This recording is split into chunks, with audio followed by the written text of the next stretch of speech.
অন্যদিকে যখন বাংলাদেশের রাষ্ট্রদূত নেপালে অবস্থানরত জাতীয় ফুটবল দলকে সহায়তা করতে যাচ্ছিলেন, তখন বিক্ষোভকারীরা তার গাড়িতেও হামলা চালায়।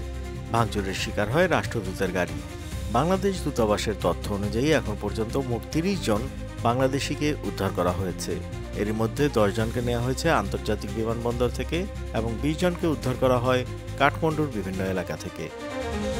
উদ্ধারকৃতদের মধ্যে বেশিরভাগই বিমান বাংলাদেশ এয়ারলাইন্সের যাত্রী। তাদের নিরাপদে দেশে ফেরাতে নেওয়া হয়েছে বিশেষ উদ্যোগ।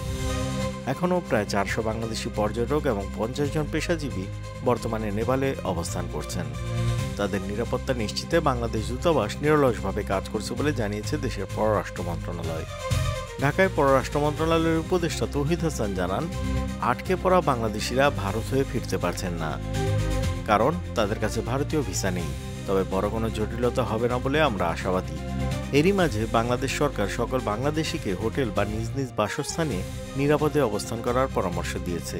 এছাড়া নতুন করে কেউ যেন নেপাল ভ্রমণের পরিকল্পনা না করেন, তাও স্পষ্টভাবে জানানো হয়েছে।